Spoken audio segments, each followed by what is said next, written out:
नमस्कार दोस्तों, मैं हूं प्रशांत। स्वागत है आपका प्रतियोगिता दर्पण में। आज हम बात करने जा रहे हैं हीट इंडेक्स के बारे में। बेसिकली इंडिया मेटीरियोलॉजिकल डिपार्टमेंट ने हाल फिलहाल में हीट इंडेक्स को लॉन्च किया है, और हालांकि ये एक्सपेरिमेंटल बेसिस पे लॉन्च किया गया है। और इसका रीजन ये है ना कि हीट रिलेटेड डेथ जो है इंडिया में, वो पिछले कुछ सालों में डिक्लाइनिंग ट्रेंड ऑब्जर्व किया जा रहा है। बट अगर आप दूसरी तरफ देखेंगे तो हीट वेव्स की जो फ्रीक्वेंसी है ना, स्पेसिफिकली नॉर्दर्न इंडिया में, वो पिछले कुछ सालों में बढ़ गई है। इसका रीजन क्लाइमेट चेंज भी हो सकता है और भी रीजन हो सकते हैं, बट वो बढ़ी है। तो इसी के वजह से इंडिया मेटीरियोलॉजिकल डिपार्टमेंट यानी कि आईएमडी ने हीट इंडेक्स को लॉन्च किया है।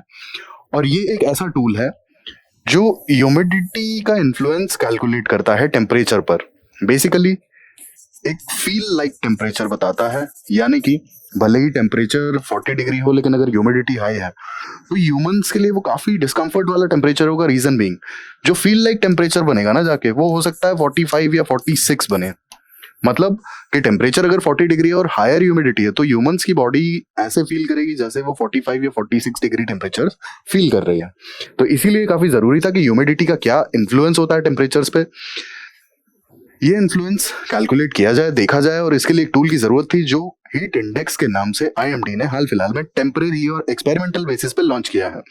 अब हीट वेव्स की हम बात कर लेते हैं कि आईएमडी का क्या क्राइटेरिया है हीट वेव्स को डिक्लेयर करने का। अब बेसिकली हीट वेव्स होती क्या है, अगर हम पहले ये देखें तो हीट वेव कंटिन्यूअसली, अगर एक एक्सेसिव हॉट वेदर कंटिन्यूअसली देखने को मिलता है जिसके वजह से human health as well as other चीजों पे फर्क पड़ने लगेगा, वही है हीट वेव। अब आईएमडी का क्राइटेरिया क्या है हीट वेव्स का? तो आईएमडी बेसिकली दो क्राइटेरियाज पे हीट वेव डिक्लेयर करता है इंडिया में। पहला है based on departure from normal और दूसरा है एक्चुअल मैक्सिमम टेम्परेचर। अब अगर नॉर्मली कोई टेम्परेचर ऑब्जर्व किया जाता है और उस टेम्परेचर में जो चेंजेस देखने को मिलते हैं वो अगर 4.5 से 6.4 डिग्री सेल्सियस के टेम्परेचर देखने को मिलते हैं, आई मीन अगर सपोज किसी भी जगह का टेम्परेचर 35 डिग्रीज है और सडनली जो ऑब्जर्व किया जाता है 35 डिग्रीज ऑब्जर्व किया जाता है नॉर्मल टाइम से, और सडनली सेम डे यानी कि लास्ट ईयर अगर पिछले कई सालों से रिकॉर्ड्स में किसी एक पर्टिकुलर दिन पे 35 डिग्री से ज्यादा टेम्परेचर एक्सीड नहीं करता है, लेकिन किसी साल में वो टेम्परेचर सीधा 39.5 डिग्रीज पहुंच जाता है, तो आईएमडी हीट वेव डिक्लेयर कर देगा। मतलब कि जो नॉर्मली ऑब्जर्व्ड टेम्परेचर है ना, उसमें अगर 4.5 से 6.4 डिग्री का एक्सेस देखने को मिलता है तब आईएमडी हीट वेव डिक्लेयर करता है, और अगर 6.4 से ज्यादा वेरिएशन देखने को मिलता है तो सीवियर हीट वेव डिक्लेयर कर दी जाती है। दूसरा क्राइटेरिया है based on actual maximum temperature. अब अगर एक्चुअल मैक्सिमम टेम्परेचर 45 डिग्री या उससे ऊपर होगा तो हीट वेव डिक्लेयर कर दी जाएगी, और 47 डिग्रीज या उससे ज्यादा होगा तो सीवियर हीट वेव डिक्लेयर कर दी जाएगी। हालांकि जो आईएमडी का criteria hills as well as plains के लिए वैरी करता है। हिल्स में नॉर्मली टेम्परेचर 40 डिग्रीज कंसिडर किया जाता है जिसके ऊपर हीट वेव डिक्लेयर की जाती है, बट हिल्स के केसेस में ये टेम्परेचर 30 डिग्रीज होता है। इसका मतलब है कि 30 डिग्रीज से एक्सीड करेगा टेम्परेचर तो आईएमडी हीट वेव डिक्लेयर करने के बारे में सोच सकता है। अब यहाँ हम क्राइटेरिया थोड़ा सा देख लेते हैं। बेसिकली प्लेन्स और हिल्स के बारे में हीट वेव सिनेरियो 40 डिग्री से ऊपर एज वेल एज 30 डिग्री से ऊपर। प्लेन्स के केस में आईएमडी 40 डिग्री से ऊपर हीट वेव डिक्लेयर करने के बारे में सोच सकता है, एज वेल एज हिल्स के केस में 30 डिग्रीज सेल्सियस अगर एक्सीड करता है तब आईएमडी हीट वेव डिक्लेयर करने के बारे में सोचेगा। अब नॉर्मल हीट वेव की बात हम अगर करें तो 40 डिग्रीज से ऊपर अगर नॉर्मल टेम्परेचर रहता है तो 4 या 5 डिग्री के वेरिएशन पे हीट वेव डिक्लेयर कर दी जाएगी, यानी कि 44-45 डिग्रीज पे हीट वेव डिक्लेयर कर दी जाएगी अगर किसी जगह का टेम्परेचर नॉर्मली 40 डिग्रीज रहता है या उसके ऊपर रहता है तो। और अगर किसी पर्टिकुलर जगह का टेम्परेचर, किसी सिटी का टेम्परेचर 40 डिग्रीज से नीचे रहता है नॉर्मली, तो उस केस में 5 या 6 डिग्री के वेरिएशन यानी कि 5 या 6 डिग्री टेम्परेचर ऊपर चला जाएगा, तब हीट वेव डिक्लेयर की जाएगी। सीवियर हीट वेव की अगर हम बात करें तो सीवियर हीट वेव अगर नॉर्मली किसी जगह का टेम्परेचर 40 डिग्री से ऊपर रहता है, देन 6 डिग्री का एडिशनल टेम्परेचर अगर देखने को मिलेगा यानी कि 46 डिग्री या उससे ऊपर टेम्परेचर जाएगा तो हीट वेव डिक्लेयर कर दी जाएगी, सीवियर हीट वेव डिक्लेयर कर दी जाएगी। और किसी पर्टिकुलर प्लेस का टेम्परेचर 40 डिग्री से कम रहता है ना, अगर इन दैट केस 7 डिग्री या उससे ज्यादा का अगर एड ऑन देखने को मिलता है तो सीवियर हीट वेव डिक्लेयर की जाएगी, यानी कि 47 डिग्रीज के ऊपर सीवियर हीट वेव डिक्लेयर कर दी जाएगी। तो बेसिकली हर एक जगह के वहां जो ऑब्जर्व्ड टेम्परेचर्स है ना, पास्ट का जो डेटा है उसके बेसिस पे हीट वेव का क्राइटेरिया हर जगह का अलग अलग है। अब आईएमडी के अगर इनिशिएटिव्स की बात की जाए कि आईएमडी ने क्या इनिशिएटिव्स लिए हैं हीट वेव्स को कॉम्बैट करने के लिए, उनसे डील करने के लिए, तो बेसिकली सबसे पहला आता है heat wave forecast. Heat wave forecast IMD बता देता है कि कितने दिन तक हीट वेव्स किसी पर्टिकुलर रीजन में या सिटी में रहने वाली हैं, या कई बार ऐसे भी हो जाता है कि 1 या 2 दिन पहले ही पता पड़ जाता है कि हीट वेव्स आने वाले 2 दिन 3 दिन में आ सकती हैं। We have to be careful. इसके बाद डिजास्टर मैनेजमेंट अथॉरिटीज को प्रिपरेशन के लिए एडवांस में बता दिया जाता है और वार्निंग दे दी जाती है।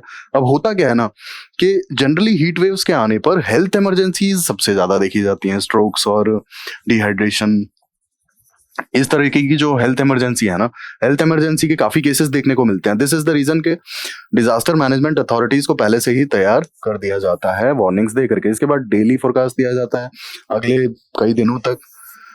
Then colour coded warning provide की जाती है। Colour coded warning basically green है then it's okay even if temperature is a bit more, लेकिन अगर रेड है then you have to be careful. अगर आप घर से बाहर जा रहे हैं तो जरूरी काम से ही जाएं, अदरवाइज ना जाएं, और अगर जाना है then please stay hydrated as well as wear proper clothes. तो इस टाइप की जो वार्निंग्स हैं उस तरीके से काम करती हैं कि हमें बाहर नॉर्मल किसी काम के लिए जाना है या नहीं है, बहुत अर्जेंसी होगी तभी जाना है, कलर कोडेड वार्निंग के according. And cooperation with national disaster management authority for other action plans. अब हीट इंडेक्स की बात करें तो हीट इंडेक्स बेसिकली एक पैरामीटर है, as I already told you, जहां temperature as well as humidity दोनों को कंसिडर किया जाता है। And it is a tool to calculate feel like temperature. अब ह्यूमंस कई बार क्या होता है, high humidity as well as high temperature, तो ह्यूमंस के लिए वो चीज अनबेरेबल हो जाती है। Reason being feel like temperature बहुत ही ज्यादा हाई होता है, नॉर्मल टेम्परेचर भले ही उतना हाई ना हो। अब हीट इंडेक्स का बेसिक एक मोटिव जो है, बेसिक एक एम है, वो ये है कि it will help to understand the impact of high humidity as well as high temperatures on humans and their comfort. Heat index को एमडी ने लॉन्च किया है बेसिकली हाल फिलहाल एक्सपेरिमेंटल बेसिस पे, और ये एक इंडिकेशन है हीट स्ट्रेस का। अब कैटेगराइजेशन की अगर हम बात करें तो हीट इंडेक्स में कलर कोडेड कैटेगराइजेशन है, और ये है बेसिकली ग्रीन जब वैल्यूज 35 डिग्री से कम होंगी, येलो जब वैल्यूज 36 से 45 डिग्रीज के बीच में होंगी, देन ऑरेंज जब वैल्यूज 46 से 55 डिग्रीज के बीच में होंगी, और रेड जब वैल्यूज 55 डिग्रीज से ज्यादा होंगी। तो ये हमने बात की हीट इंडेक्स के बारे में। आइए अब हम एक क्वेश्चन डिस्कस कर लेते हैं मींस 2020 का। बेसिकली पेपर 3 का क्वेश्चन है डिजास्टर मैनेजमेंट का। Discuss the recent measures initiated in disaster management by government of India and departing from the earlier reactive approach.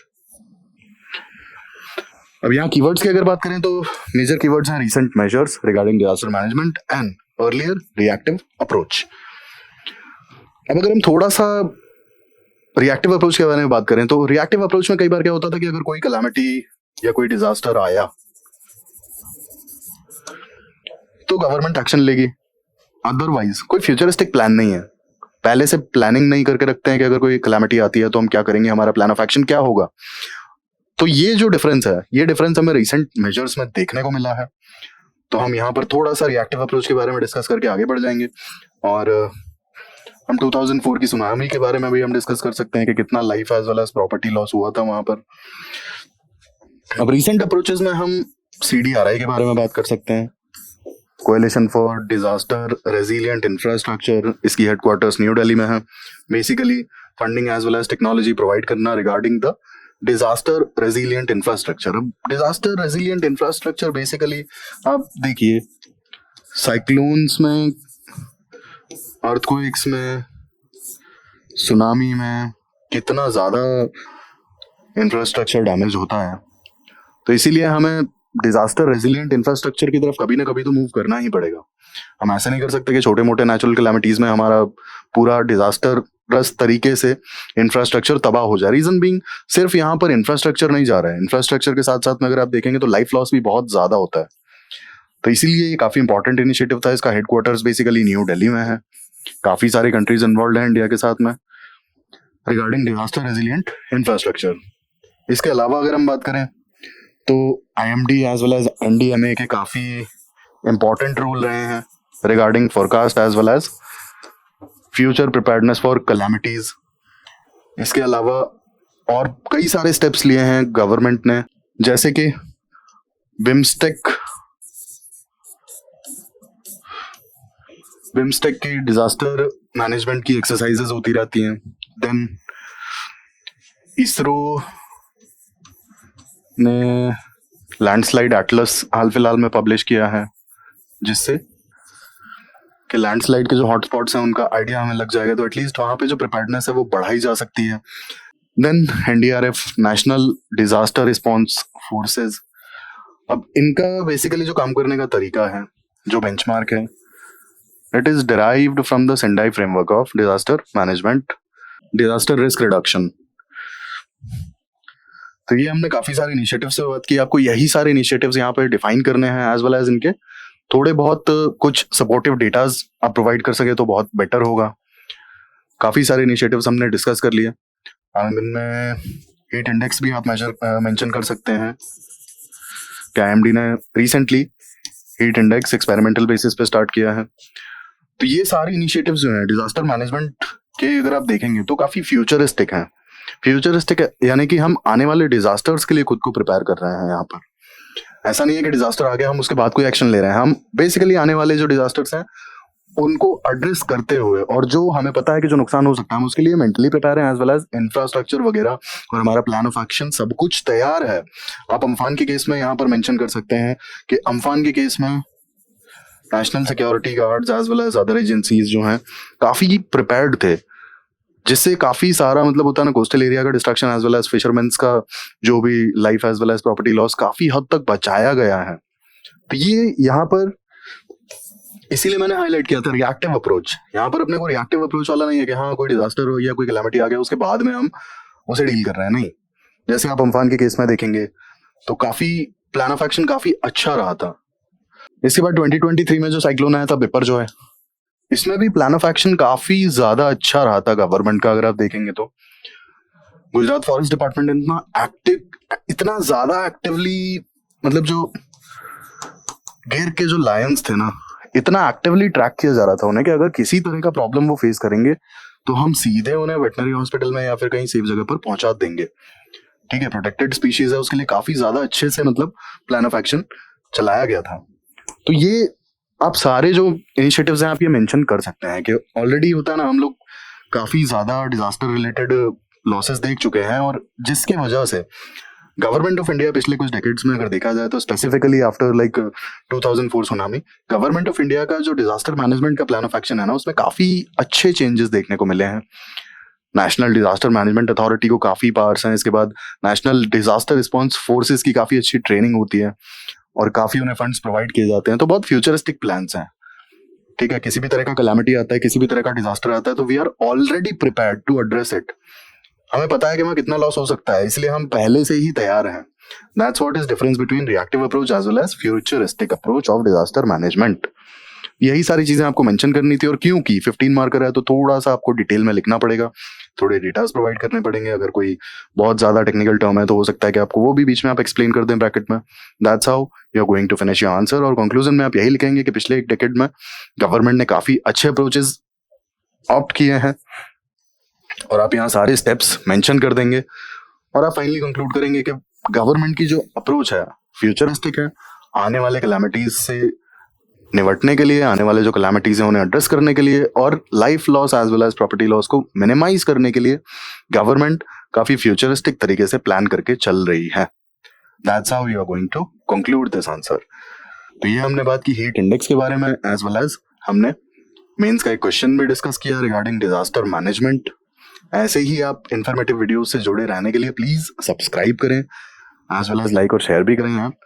And अगर आप कोई किसी पर्टिकुलर टॉपिक पर वीडियो देखना चाहते हैं then please do let me know in the comment box. Thank you, thanks for watching guys.